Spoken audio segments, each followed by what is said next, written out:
पलट सकता है और परेशानियां शुरू हो चुकी हैं। और उस नदीम अफजल चंद का बयान ऐसे ना फेंकिएगा। उन्होंने जो बात नईम अशरफ भट्ट से की है, उन्होंने FIA से मुतालबा कर दिया है नैब की जो गंदम स्कैंडल है, ये गंदम स्कैंडल टोटल निगरान हुकूमत और एस्टैब्लिशमेंट गले पड़ना है ये किसी स्टेज के ऊपर, देखिएगा। यानी ये तो बस ध्यान रखना था ना, क्या ऐसा हो गया था को ठीक है आपने इंटरनेशनल पॉलिसीज़ में अब नवाजना था अपना यूक्रेन को, मगर उसका मकसद ये नहीं है कि at the cost of Pakistan, कि पाकिस्तान की किसान को तबाह बर्बाद करने में ये जो लोग हैं वो उनके गिरबानों तक हाथ पहुंचना ज़रूरी है, ये बहुत ज़रूरी है। और राहू हसन ने जब तकरीर करते हुए कुछ जजों के बारे में कहा कि जजों को टाउट कह रहे हैं, वहाँ सुओ मोटो नहीं लिया गया। फैसल बढ़ाइए, इसमें बड़ी एक मज़ेदार कहानी है। राणा सनाउल्लाह ने क्या कुछ फरमाया है। दुबई लीग्स की तहकीकात कराने के लिए FI और नैब लाहौर हाई कोर्ट में दरख्वास्त दायर हो गई है। साइफ़र केस की को कहा वो मुकर्रर हो गई और तौहीन अदालत केस में सज़ा खिलाफ अपीलें दोबारा समाअत के लिए मुकर्रर ना हो सकी। सबसे पहले मैं आपके पास जो आना चाहता हूँ वो टेरियन वाइट वाले केस में आना चाहता हूँ। लोग परेशान हैं इसमें, हमारे लोग भी परेशान हो गए। यार खुदा रहा इस टाइम नहीं है अदलिया को, अदलिया अपने पाँव पे खड़ी हो रही है और अदलिया को सहारा दें आप।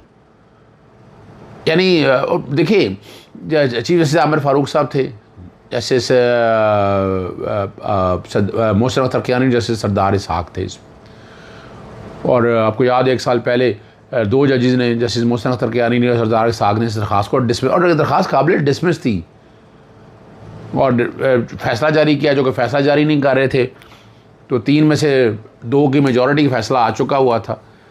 अब ये मेजॉरिटी फैसले को सामने रखते हुए आगे फैसला बड़ी एक ज़बरदस्त सी सूरत हाल आ गई कि सरदार इसहाक इस बेंच में हैं जो नए बेंच में हैं।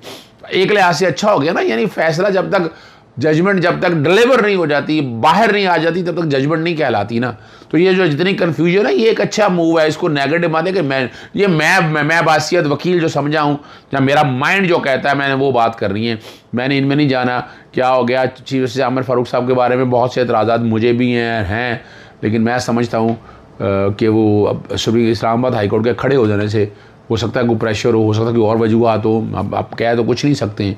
तो आपको अब थोड़ा सा ध्यान रखना पड़ेगा और उम्मीद रखिएगा बेहतरी की तरफ जाएगी। और उसमें सरदार इसहाक अब उस पूरे बेंच के अंदर है, इतनी लंबी हेयरिंग होनी नहीं है, मेंटेनेबिलिटी का इशू है सारा कि दरख्वास्त काबिल बात। और ज़बरदस्त बात है उसमें जो दरख्वास्त गुजार है उसके वकील जो है ना वो हामिद अली शाह साहब हैं। हामिद अली शाह साहब को साइफ़र के केस में भी वकील किया गया FI ने। अब जरा समझें हम बात को कि कौन लोग हैं, किरदार कौन है पीछे, कौन है जो आर्किटेक्ट हैं सारे। और उस वक्त ही मैं कहता था कि वो सरदार तारिक मसूद का दामाद का जिक्र आता था, लेकिन मैं आपको कहता था कि नहीं, उसको छोड़ें, उन चीज़ों की तरफ पढ़ने की ज़रूरत नहीं है। असल जो खबर है और ख़बर है, नवाज शरीफ कहीं ना के पीछे थे, शहबाज शरीफ वगैरह, ये सारे मसले में टेरियन वाइट वो इमरान खान को बैकग्राउंड ले जाना चाहते थे, लेकिन वतोइज़्ज़ो मंतशा वतोज़िल्लु मंतशा बियदिकल खैर, नवाज इमरान खान को कराना इतना आसान काम नहीं है। तो एक तो ये बड़ी बात है कि उसमें ये काबिल अखराज है। मैं गारंटी का लफ्ज़ नहीं कहता, लेकिन मैं इतना बता दूँ ये काबिल अखराज है, ये है ही नहीं। यानी कितनी दफ़ा ये हो चुका है यार, और अगर अभी नहीं भी दोहराया तो 62(1)F तो डाइल्यूट कर दिया। अब तो वैसे भी कोर्ट ने 62(1)F डाइल्यूट ख़त्म कर दिया। आपने वो 5 साल की सज़ा वो अपने जो है ना 62(1)F के हवाले से वहाँ से पास सुप्रीम कोर्ट ने कह दिया, कोर्ट ही डिफाइन कोई नहीं है। तो इसलिए इस केस के नेगेटिव इम्पैक्ट मैं नहीं देख रहा, इसमें कुछ नहीं है। यानी याद रखिएगा टेरियन वाइट केस में कुछ नहीं हो